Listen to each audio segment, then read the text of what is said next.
Good morning students, आप सभी का स्वागत है हमारे यूट्यूब चैनल में। हमारी लास्ट वीडियो में आपने देखा कि पेयर ऑफ लीनियर इक्वेशंस को हम ग्राफिकली किस तरीके से हल करते हैं, ग्राफ की मदद से उनके सॉल्यूशंस, इंटरसेक्टिंग पैरेलल लाइंस को ड्रॉ करना, ये सब हमने सीखा था। आज का जो टॉपिक है वो है algebraic method of solutions of pair of linear equations.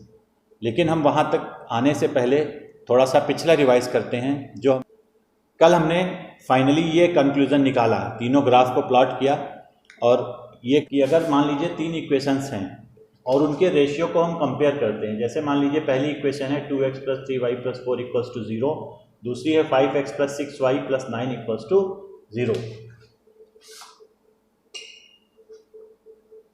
तो हमने इसका रेशियो को कंपेयर किया। तो पहला a1/a2 क्या आया, 2 ये a1 2 है, a2 5 है, ऐसे ही b1 3 है, b2 6 है, ऐसे ही c1 इसको उधर ले आए हैं, इसमें पहले से ही c जो है इधर है तो कोई दिक्कत ही नहीं, c1 4 है और c2 9 है। अब हम इसके रेशियो को देखते हैं। तो रेशियो हमने देखा a1/a2 आ गया 2/5, ऐसे ही b1/b2 3/6, c1/c2 4/9। अब हमने देखा कि a1/a2 is not equal to b1/b2। जब a1/a2 और b1/b2 शुरुआत में ही अगर बराबर नहीं है तो हमें c1/c2 को चेक करने की जरूरत नहीं है। अगर हमने ये देख लिया कि शुरुआत के ही दो कोफिशिएंट बराबर नहीं हैं, ध्यान दीजिएगा हमारी बात को, तो c1/c2 पे कतई नहीं जाइएगा, आपका काम वहीं से खत्म। जब पहला नहीं बराबर हुआ तो इसका मतलब क्या है कि दोनों लाइंस इंटरसेक्टिंग है, और यानी ग्राफ हमारा कैसा प्राप्त हुआ, इंटरसेक्टिंग लाइंस का। और हमने कंक्लूजन क्या निकाला, कंसिस्टिंग है, कंसिस्टेंट मतलब अगर सोल्यूशन है तो कंसिस्टेंट है, अगर सोल्यूशन नहीं है तो इनकंसिस्टेंट। तो कंसिस्टेंट हैविंग वन या यूनिक सोल्यूशन, मतलब अगर एक दोनों लाइनें एक पॉइंट पे काट रही हैं तो उसका यूनिक सोल्यूशन होगा, और कहते हैं कंसिस्टेंट है लाइंस जो है, वो जो सोल्यूशन है वो हमारा कंसिस्टेंट है। अब हम इस इक्वेशन को देखते हैं। इसमें देखिए a1/a2 हमारा 1/3 आया। दूसरे को देखिए 2/6 है, b1/b2 2/6 को हमने सॉल्व कर लिया तो ये भी हमारा 1/3 आया। पहले 1/3 पहले से था। c1/c2 देखिए 5/15, यानी ये भी हमारा 1/3 आ गया। यानी a1/a2 b1/b2 c1/c2 तीनों हमारे इक्वल आ गए। अगर ये चीज बराबर आ गई तो इसका मतलब दोनों लाइन सेम हैं, बस उसको किसी संख्या से मल्टीप्लाई कर दिया। और आप खुद देख सकते हैं x + 2y + 5 है और ये 3x + 6y, यानी पूरी इक्वेशन को 3 से गुणा कर दिया। मतलब दोनों एक ही इक्वेशन थी और उसको पूरी को 3 से मल्टीप्लाई कर दिया। तो जब इक्वेशन सेम है तो कॉमन सेंस आपको लगाना है कि वो लाइन आपस में एक दूसरे को कोइंसाइड कर जाएंगी, यानी एक दूसरे को ओवरलैप कर जाएंगी। यानी हर पॉइंट एक दूसरे, यानी पहली लाइन का हर पॉइंट और दूसरी लाइन का हर पॉइंट एक दूसरे को कोइंसाइड करेगा। यानी हम कह सकते हैं in this case they have infinite, यानी मेनी सोल्यूशन या बहुत सारे सोल्यूशन। और कंसिस्टेंट केवल दो केस में होगा, चाहे यूनिक हो चाहे इनफाइनाइट हो। कंसिस्टेंट का मतलब यह है कि इक्वेशन सही है और उसके ढेर सारे सॉल्यूशन हैं। अब हम थर्ड को देखते हैं। थर्ड में देखिए a1/a2 2/4 हमने सॉल्व कर लिया, 1/2 आ गया। ऐसे ही b1/b2 निकालिए, -3/-6 कैंसिल हो गया, ये हमारा आ गया 1/2। ऐसे ही c1/c2 देखिए 4/10 को कैंसिल किया, आ गया 2/5। यानी हम देख रहे हैं कि शुरुआत के यानी a1/a2 = b1/b2, लेकिन c1/c2 हमारा इक्वल नहीं है। यानी ऐसे केस में जो लाइंस होंगी वो हमारी पैरेलल लाइंस होंगी और जो सॉल्यूशन होगा वो इनकंसिस्टेंट होगा, मतलब सॉरी, जो इक्वेशन होगी वो हमारी इनकंसिस्टेंट पेयर ऑफ इक्वेशन होगी। यानी इन इक्वेशंस का जो कॉमन सॉल्यूशन है वो हमें यहाँ पर नहीं मिलेगा, क्योंकि पैरेलल हैं, कहीं पर इंटरसेक्ट नहीं करेंगी, no common point, then they have no solution. तो हम देख सकते हैं कि ये जो हमारा जो चार्ट है वो पूरे पेयर ऑफ लीनियर इक्वेशंस का कंक्लूजन है। यानी हम यहाँ पर हर टाइप की इक्वेशंस के जो निष्कर्ष है वो देख सकते हैं। और इस ग्राफ का सबसे बड़ा यूज़ ये है कि आप कोई भी इक्वेशन आपको मिलती है उसको आप देख के बता देंगे कि हम उसको आगे हल करें कि ना हल करें। आप देखेंगे अगर यूनिक सॉल्यूशन होता है तो उसको कंटिन्यू करेंगे, अदरवाइज हम डायरेक्ट कंक्लूजन लिख देंगे कि they have infinite number of solution और they have no solution. If they have unique solution तब आपको हमें आगे सॉल्व करने की ज़रूरत है, वरना आगे सॉल्व करने की ज़रूरत नहीं है। अब हम एक सवाल देखते हैं। Show the following system has infinitely many solutions. मतलब आपको बताना है इक्वेशंस को देख के कि इसके इनफाइनाइटली मैनी सॉल्यूशन होंगे। पहली इक्वेशन दे रखी है 2y equal to 4x minus 6 और दूसरी है 2x बराबर y प्लस 3। तो हम यहाँ पे देख रहे हैं कि थोड़ा सा शफल्ड वे में इक्वेशन लिखी है, तो आप क्या करिए जनरल फॉर्म में लाने की कोशिश करिए, यानी a1x plus b1y plus c1 के फॉर्म में लाइए। यानी हम सबसे पहले x वाला लिखेंगे, 4x इधर आया, माइनस का 4x हुआ, फिर प्लस 2y और 6 उधर लाए तो प्लस का 6 इक्वल्स टू 0 हो गया। फिर दूसरी इक्वेशन 2x, y इधर लाए, माइनस का y equals to 3 equals to minus 3 equals to 0 हो गया। अब हम कोफिशिएंट देखें तो ये वाला a1 होता है, ये a2 होता है, इसे b1 और b2 कहते हैं, इसे c1 और c2 कहते हैं। अब a1 अपॉन a2 निकालिए, माइनस 4 अपॉन 2 हो गया। b1 ये सॉल्व करेंगे तो माइनस 2 अपॉन 1 आया। ऐसे ही इसको देखिए b1 upon b2 2 upon minus 1 और ये हल करके माइनस 2 अपॉन 1। ऐसे ही c1 अपॉन c2 6 बटे माइनस 3, इसको भी साइन के साथ उठाएंगे, कोई भी वैल्यू उठाएंगे साइन के साथ उठाएंगे तो ये माइनस 2 अपॉन 1, यानी दोनों की तीनों की वैल्यू हमारी बराबर आ रही है और वो आ रही है माइनस 2 अपॉन 1, या सिंपली हम लोग माइनस 2 कह सकते हैं। तो हमने क्या कंक्लूजन निकाला, ये कि तीनों जो a1 अपॉन a2 थे, b1 अपॉन b2 और c1 अपॉन c2 सभी आपस में बराबर हैं, यानी a1 upon a2 equal to b1 upon b2 is equal to c1 upon c2। तो अगर ये केस आ गया, इसका मतलब दोनों लाइन एक ही जैसी हैं, तभी वो ओवरलैप कर रही हैं, यानी किसी सिंगल डिजिट से मल्टीप्लाई कर दी गई। और आप साफ साफ आप देखिए कि पूरी इक्वेशंस को, यानी इस वाली इक्वेशंस को पहली इक्वेशन से -2 से डिवाइड किया गया है। ये आप इक्वेशंस को देख के ही समझ जाएंगे कि उसको किसी संख्या से मल्टीप्लाई तो नहीं कर दिया गया। और वास्तविकता यह है कि पहली इक्वेशन जो थी और दूसरी इक्वेशन में 2 का मतलब दूसरी इक्वेशन जो है वो 2 से डिवाइड कर दी गई है। तो चूंकि तीनों कोएफिशिएंट बराबर हैं, therefore system has infinitely many solution. इस टाइप से हम इस सवाल को करेंगे। और देखते हैं कुछ सवाल। ये एक सवाल दिया है, इसमें कह रहे हैं show that the following equations are inconsistent. तो इनकंसिस्टेंट का मतलब आपको ये देख के बताना है कि इसका सॉल्यूशन नहीं होगा। सॉल्यूशन होता है तभी कंसिस्टेंट होते हैं, अगर सॉल्यूशन नहीं है देन इट इज इनकंसिस्टेंट। तो हम देखते हैं क्या है, 2x प्लस 7y बराबर 11, 5x प्लस 35 बटे 2y बराबर 25। तो पहली इक्वेशन को तो आसानी से आप ax plus by plus c के फॉर्म में आप चेंज कर लेंगे। आपने क्या किया, 2x प्लस 7y माइनस 11 बराबर 0 एक तरफ कर लिया। लेकिन जो सेकेंड इक्वेशन थी ये कुछ बटे के रूप में लिखी है, तो थोड़ा सा इसको सॉल्व कर लीजिए। तो हमने क्या किया, पूरी इक्वेशन को 2 से मल्टीप्लाई कर दिया, ये बटे 2 चला जाएगा अगर हम इसको 2 से मल्टीप्लाई कर देंगे। 2 से मल्टीप्लाई किया, पूरी इक्वेशन का 2 गायब हो गया और 25 को इधर ले आए। तो दोनों काम हमने एक साथ किया, यानी 5 को 2 से किया 10x, 35 बटे 2 को 2 से करेंगे 35 हो जाएगा, 2 गायब हो गया। और 25 था, इधर लाए तो माइनस का 25 हुआ, लेकिन 2 से मल्टीप्लाई साथ में कर दिया तो प्लस का 50 हो गया, सॉरी माइनस का 50 हो गया। अब हम रेशियो कंपेयर करते हैं। a1 अपॉन a2 देखिए, ये है 2/10 यानी 1/5। b1 अपॉन b2 7/35 यानी काट पीट के आया 1/5। ऐसे ही c1 अपॉन c2 देखिए, माइनस साइन के साथ उठाइएगा, माइनस 11/50 यानी कट पीट के आ गया 11/50। यानी हम देख रहे हैं कि शुरुआत के तो 2 बराबर हैं, a1 upon a2 equals to b1 upon b2 तो बराबर है, पर c1 अपॉन c2 के बराबर नहीं है। यानी hence here a1 upon a2 equals to b1 upon b2 is not equal to c1 upon c2, therefore equations are consistent, यानी they have no solution। कौन सा केस आया, पैरेलल लाइंस, सॉरी हाँ पैरेलल लाइंस का case आया। Parallel lines में कहीं एक दूसरे को काटती नहीं है। हम कभी भी किसी सवाल को हल करें, एक बार अपने दिमाग में जो ग्राफ है उस पर थोड़ा सा जोर जरूर डालिए कि ऐसा केस कहाँ से आया है, आपको कभी कन्फ्यूज़न क्रिएट नहीं होगा। एक सवाल और लेते हैं। ये सवाल काफ़ी इंपॉर्टेंट है, कई बार पूछा गया है।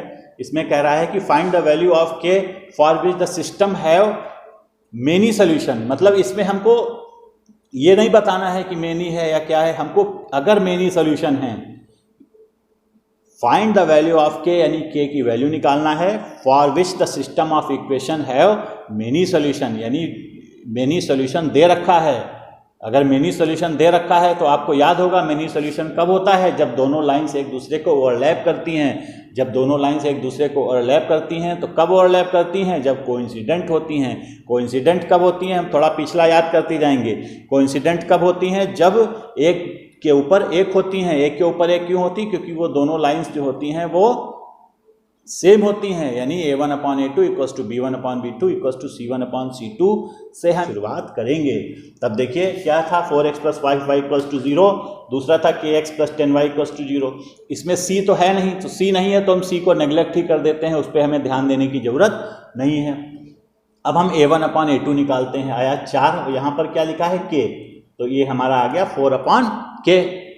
उसके बाद देखिए, उसके बाद b1/b2, b1/b2 है यहाँ पे 5 और ये 10, तो ये आ गया 5/10। फिर इसको सॉल्व कर लिए तो 1/2 आ गया। c1/c2 है ही नहीं, अब क्या लिखेंगे, since for many solutions a1/a2 equals to b1/b2 equals to c1/c2, यानी इसकी चूंकि ये वैल्यू दे नहीं रखी है, c कांस्टेंट टर्म इस इक्वेशन में है ही नहीं, तो जब है ही नहीं तो उस चीज़ को हमें हटा ही देना है, उस पर आपको दिमाग भिड़ाने की ज़रूरत नहीं। यानी हमारे पास क्या बचा, a1/a2 इक्वल्स टू b1/b2 रख देंगे, जिसकी वैल्यू आई है 4/k और इसकी वैल्यू आई है 1/2, दोनों की वैल्यू रखी, क्रॉस मल्टीप्लाई किया, क्रॉस मल्टीप्लाई करेंगे तो k बराबर आ गया आपका 4। तो इस टाइप से हम इस सवाल को कर लेंगे और आगे देखते हैं हम, इसी से ग्राफ वाला ही सवाल है ये हमारा। इस सवाल में ये बहुत इंपॉर्टेंट सवाल है और ये मान लीजिए कि ये 4 नंबर में ज़रूर आता है। ये दिया हुआ है कि draw the graph for x - y + 1 equals to 0, 3x + 2y - 12 equal to 0, यानी 2 इक्वेशंस ये दे रखी हैं। और क्या कहा है, पहला तो इसका ग्राफ बनाना है, दूसरा ये कहा है कैलकुलेट द एरिया बाउंडेड। तो एरिया तो हम बाद में सोचते हैं क्या लिखा है, पर हम सबसे पहले इसका ग्राफ बनाते हैं। दोनों इक्वेशंस का ग्राफ बनाने के लिए आपको याद है कि हम टेबल बनाएंगे, y के टर्म्स में निकालते हैं, टेबल बनाएंगे। हमने पहली इक्वेशन उठाई x - y + 1 इक्वल्स टू 0। अब हम क्या करेंगे, y बराबर, तो -y क्या हो गया हमारा, -y बराबर, ये 1 और x उधर गए, 1 और x उधर गए तो ये आ गए -y इक्वल्स टू -1 - x। अब चूंकि तीनों माइनस में है तो हमारी आदत ये है कि इसको इक्वेशन को -1 से डिवाइड कर लो। आप लोग क्लास 7th में पढ़ चुके हैं कि अगर कोई भी इक्वेशन है तो उसको किसी भी संख्या से डिवाइड करें, किसी भी संख्या से मल्टीप्लाई करें, कुछ भी जोड़ें, कुछ भी घटाएं, कोई फर्क नहीं पड़ता है। पर आप ये ध्यान रखेंगे कि एक के साथ नाइंसाफ़ी ना होने पाए, यानी अगर मल्टीप्लाई करते हैं तो दोनों साइड करेंगे, डिवाइड करते हैं तो दोनों साइड करेंगे। हम यहाँ पर देखें कि तीनों पूरा माइनस है तो हमने पूरी इक्वेशन को -1 से डिवाइड कर दिया तो माइनस हट गया, इक्वेशन देखने में सिंपल लगने लगी। अब हम टेबल फॉर्म कर लेंगे, x की वैल्यू 0 रखेंगे, यहाँ पे x की वैल्यू 0 रखिए, तब कितना आ गया, 1 + 0 आ गया 1। उसके बाद x की वैल्यू हमने -1 रखी, -1 और 0, सॉरी x की वैल्यू -1 रखी, -1 + 1 आ गया 0, यानी ये हमारे पहली इक्वेशन के कोऑर्डिनेट्स आ गए। इसको हमने प्लॉट कर लिया। तो पहला जो पॉइंट था वो हमारा था 0,1, तो 0,1 को प्लॉट करिए। तो 0, x की वैल्यू 0 और y की वैल्यू कितनी है 1, तो ये हमारा पहला पॉइंट 0,1 हुआ। उसके बाद दूसरा पॉइंट है -1,0, तो हम -1 आए और 0 है यानी यही रह गए, तो हमें ये 2 पॉइंट मिल गए, तो हमने इसको बढ़ा के एक लाइन खींच ली और उसका नाम रख दिया x - y + 1 इक्वल्स टू 0। ये हमारी पहली जो ग्रीन कलर की आपको दिख रही है ये पहली लाइन है। अब हमने दूसरी इक्वेशन को लिया, ये है 3x + 2y - 12 equals to 0। y बराबर निकालेंगे, जितना y के अलावा सब है उसको उधर भेजिए, ये आ जाएगा 12 - 3x, 12 उधर गया, प्लस का हो गया, 3x इधर आया, माइनस का हो गया। 2 जो है इसको हम लोग नीचे ले आएंगे, तो ये आया 12 - 3x/2। अब एक एक करके वैल्यू रखते हैं। देखिए वैल्यू रखते समय आप लोग इस चीज़ का ध्यान रखना कि प्रयास करना कि 0 आ जाए और जो भी अदर वैल्यूज़ आएँ वो फ्रैक्शन में ना आए। इसको हमें मिनिमाइज़ करना है, बचने की कोशिश करनी है, नहीं तो प्लॉटिंग में परेशानी होगी। दूसरा ये भी ध्यान देना है कि हम ओरिजिन के आसपास रहें। जैसे अगर वैल्यू 12 आ रही होगी तो आपको प्लॉट करने में परेशानी हो जाएगी, क्योंकि इस ग्राफ पेपर में हमें इतनी जगह नहीं मिलेगी कि हम एक्सिस को क्रॉस कर सकें, या कॉपी में भी आपकी इतनी जगह नहीं होगी। तो हम पहला तो यहाँ 0 रख डालते हैं। तो हमने जब 0 रखा तो ये टर्म 0 हो गया और 12/2 आ गया 6, एक पहला कोऑर्डिनेट आया। और दूसरा के लिए अगर हम 0 ले आए तो कोशिश करते हैं कि अगर हम यहाँ पे 4 रखें, x की वैल्यू अगर हम 4 रखें तो 3 चक्कू 12, 12 में से 12 गया 0, यानी 0 आ जाएगा। तो हमने सेकेंड पॉइंट जो है x की वैल्यू 4 रखी, उससे हमें y की वैल्यू 0 प्राप्त हो गई। अब हम सेकेंड लाइन को प्लॉट करते हैं। पहला कोऑर्डिनेट है 0,6 और दूसरा है 4,0। तो 0,6 प्लॉट किए तो 0 और 6, तो ये हमारा चला गया। दूसरा है 4,0, 4,0 कहाँ है? ये 4 है, 0 है, इसी पे रहा। हमने दोनों को मिला के एक लाइन खींच दी और उसका नाम रखा 3x + 2y = 12। अब ये हमारी दोनों लाइंस प्लॉट हो गई हैं। अब हम आगे इक्वेशन पढ़ते हैं। इसने कहा है कि calculate area bounded by these lines and x axis. मतलब जो दोनों लाइनें हैं, तो पहली लाइन ये ग्रीन दिख रही है, दूसरी लाइन ये दिख रही है, और जो एक्स एक्सिस है, यानी ये जो एरिया हमें दिख रहा है, जो ग्रीन कलर का शेडेड एरिया दिख रहा है, उस एरिया को निकालना है। और आप देख रहे हैं कि एक ट्रायंगल बना है, और ट्रायंगल का फार्मूला एरिया का पता है, हाफ बेस इंटू हाइट। हमने लगा दिया area = half base into height. Base क्या है? यहां से यहां तक की दूरी, ये एक इधर जा रहा है तो 1 यूनिट ये हो गई और 4 यूनिट हमारी ये हो गई। तो टोटल ये डिस्टेंस हमारी बनी 5। बेस हमारा ट्रायंगल का 5 हुआ। और हाइट देखिए, हाइट जो है 1, 2, 3, यानी इस ट्रायंगल की जो हाइट है वो 3 यूनिट है। तो फार्मूला लगा दिया area = half base into height. तो 15/2 आ गया 7.5, 7.5 यानी 7.5। एरिया की यूनिट हमेशा स्क्वायर करके लिखते हैं, तो ये फाइनली आंसर आ गया, स्क्वायर यूनिट।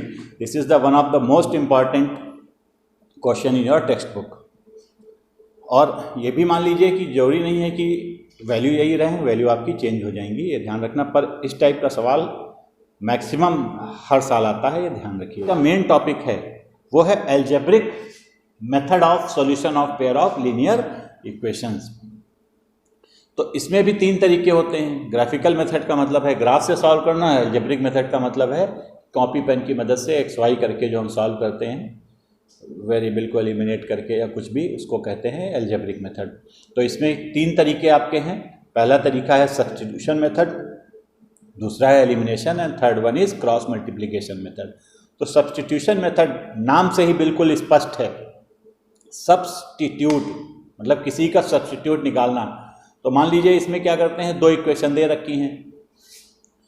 तो जैसे मान लीजिए ये है x(y) = 2 और x - y = 0, ये 2 इक्वेशन दे रखी हैं। तो इस मेथड में हम लोग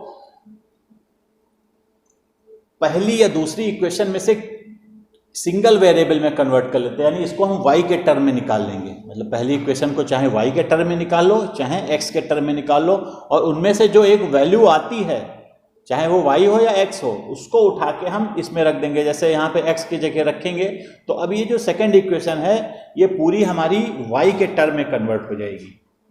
मतलब 2 वेरिएबल हट के सिंगल वेरिएबल आ जाता है, और इस तरीके को हम लोग कहते हैं सब्स्टिट्यूशन मेथड। और उसके बाद दूसरा तरीका जो है वो है एलिमिनेशन मेथड। एलिमिनेशन मेथड में क्या करते हैं कि x और y 2 वेरिएबल हैं, दोनों वेरिएबल को एक साथ तो हम हल नहीं कर पाएंगे। तो हम क्या करेंगे, चाहे हम y को हटाएं चाहे हम x को हटाएं, पहले हम किसी में से दोनों में से एक को हटा लेते हैं, एक की वैल्यू निकाल के हम लोग बाद में उसको दूसरे में पुट करके निकाल लेते हैं। And third one is cross multiplication method. इसमें क्रॉस मल्टीप्लाई मेथड होता है, वो डिटेल में हम जब आएगा तब डिस्कस करेंगे। इसमें भी जो क्रॉस मल्टीप्लिकेशन मेथड जैसा आप लोग देखते होंगे, अगर 2/x = 3/y लिखा है तो इस टाइप से हम लोग इसको हल करते हैं। तो इस मेथड को क्रॉस मल्टीप्लाई मेथड कहते हैं। तो वो मेथड इसमें अप्लाई होता है इक्वेशन को सॉल्व करने के लिए। तो ये हमारा जो बेसिक डिफरेंस था वो है, हम एक एक करके हर टॉपिक को डिस्कस करेंगे। तो जो पहला मेथड है वो हमारा है सब्स्टिट्यूशन मेथड।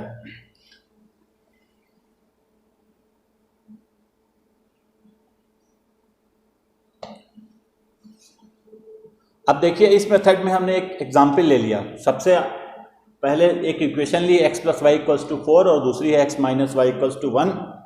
इसको हम लोग सब्स्टिट्यूशन मेथड से हल करेंगे। देखिए यहाँ पर दो इक्वेशन दे रखी हैं, हम सबसे पहले ऊपर वाले को फर्स्ट मान लेंगे, नीचे वाले को सेकंड मान लेंगे। उसके बाद दोनों में से जिसमें इच्छा हो, आप चाहे x बराबर कुछ निकालो, जैसे ग्राफ प्लॉट करने के लिए हम लोग y बराबर निकालते थे, याद आया, उसी तरह चाहे x बराबर कुछ निकालो, चाहे y बराबर कुछ निकालो। पहला आपका काम ये रहेगा, ठीक। तो हमने क्या किया, x + y पहली इक्वेशन को पकड़ा, x + y = 4, तो y बराबर 4 - x आ गया, यानी y के टर्म में हमने y बराबर कुछ हमने निकाल लिया, y की वैल्यू आ गई। अब ये जो y की वैल्यू आई इसको हम इक्वेशन थर्ड मान लेंगे। तो y की वैल्यू यहाँ पे क्या आई थी, 4 - x। इस वैल्यू को उठा के हम इक्वेशन सेकंड में रखेंगे। फ़ायदा क्या मिलेगा हमको फ़ायदा ये मिलेगा कि यहाँ से y गायब हो जाएगा, y का नामो निशान पूरी तरह से साफ हो गया। और ये पूरी इक्वेशन देखिए, हमने जब y की वैल्यू रखी तो कितनी रखी, 4 - x। तो 4 - x रखी तो क्या हुआ, ब्रैकेट सॉल्व किया तो माइनस पहले ब्रैकेट रख के लगाएंगे तो -4 + x। तो आप देख रहे होंगे कि ये पूरी इक्वेशन अब 2 वेरिएबल से हट के 1 वेरिएबल में हो गई। यानी इस तरीके से क्या हुआ कि एक वेरिएबल पूरा साफ हो चुका, y का नामो निशान यहाँ से गायब हो गया। अब हम इसको जैसे क्लास 7 में हल करते थे वैसे हल कर लेंगे। तो हमने इसको हल किया तो x और x 2x हो गया, 4 उधर चला गया, तो ये आया 2x = 1 + 4, यानी x = ये 5/2 हो गया। तो जब x की वैल्यू आ गई, अब हम एक पड़ाव पार कर चुके हैं। अब हम क्या करेंगे, इस x की वैल्यू जो है चाहे फर्स्ट में रख दो, चाहे सेकंड में रख दो, चाहे थर्ड में रख दो, तुम्हारी इच्छा।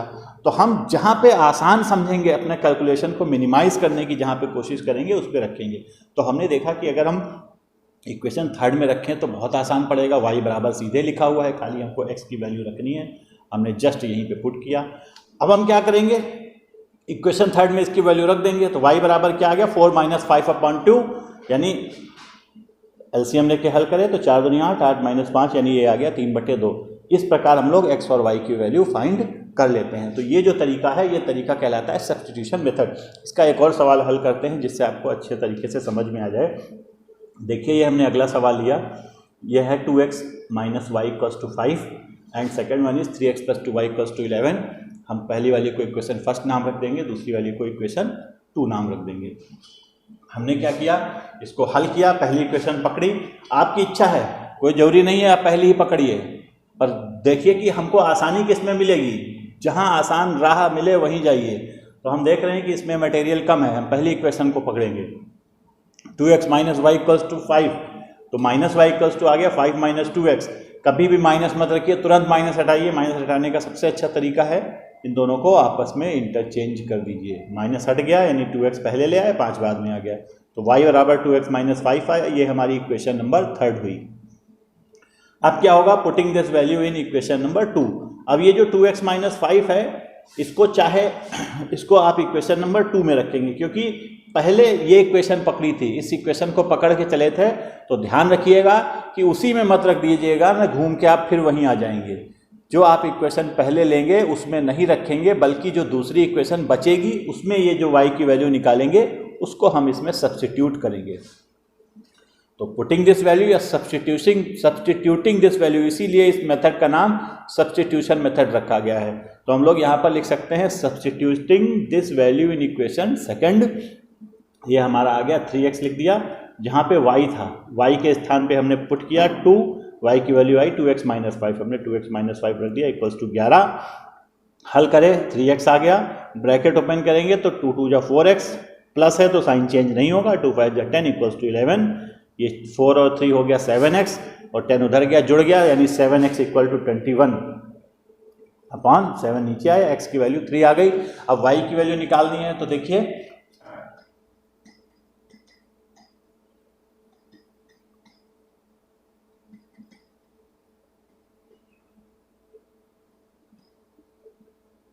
थर्ड इक्वेशन हमारी क्या है,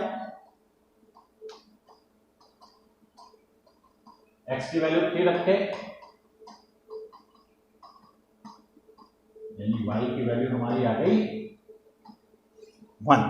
यानी इस प्रकार हम लोग x और y की वैल्यू को सॉल्व कर सकते हैं। तो आगे एक सवाल हम और देखते हैं। ये दिया हुआ है a upon B X minus B upon A into Y equals to A plus B, दूसरा है A X minus B Y equals to 2ab। ये दो इक्वेशन दी हैं, इसे हम सब्स्टिट्यूशन मेथड से हल करते हैं।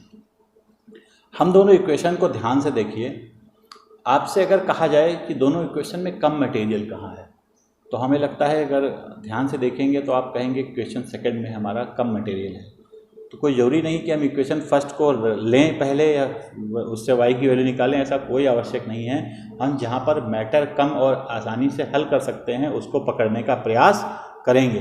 तो हमने क्या किया, इक्वेशन सेकंड को यहाँ पर लिया यूजिंग इक्वेशन 2। क्या लिया, ax minus B Y equals to 2ab, minus B Y क्या है, ax उधर ले गए तो 2ab माइनस ax, फिर बी वाई। अच्छा, इसको साइन भी चेंज कर देंगे, तो हमने क्या किया, इसको पहले लिख दिया और 2ab को बाद में लिख लिया, तो इससे हमारा माइनस का साइन हट गया।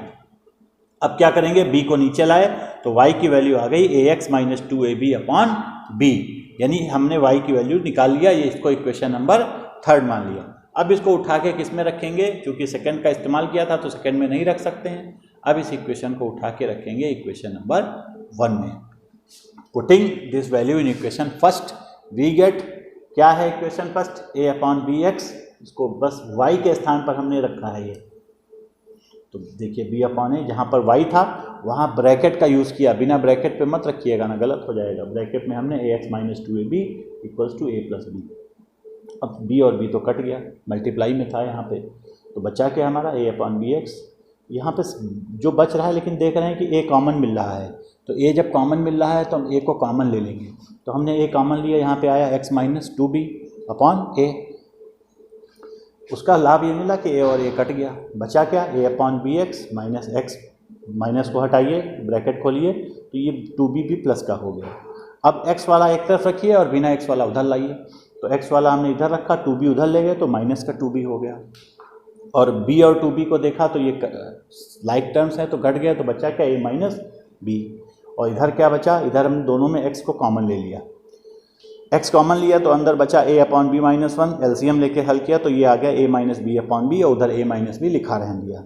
तो x बराबर क्या होगा, अब ये डिवाइड में जाएगा, तो ये जब डिवाइड में जाता है तो आपको पता है कि इंटरचेंज हो जाएगा। हम यहाँ पर इसको इंटरचेंज कर लेंगे, तो इंटरचेंज किए तो ये जो b है ये उठ के ऊपर आ गया और a माइनस बी नीचे आ गया, तो ये हमारा a माइनस बी भी कट गया और x की वैल्यू फाइनल कितनी आई, b आ गई। यानी हमने आधा पड़ाव पार कर लिया और x की वैल्यू b ज्ञात कर ली। अब बची है y की वैल्यू निकालना। तो y की वैल्यू निकालने के लिए हमारे पास equation number third is the best option. हम इसको उठा के इक्वेशन नंबर थर्ड में रख देंगे। जैसे ही हमने इक्वेशन नंबर थर्ड में रखा, इक्वेशन नंबर थर्ड थी y बराबर ax minus 2ab upon b।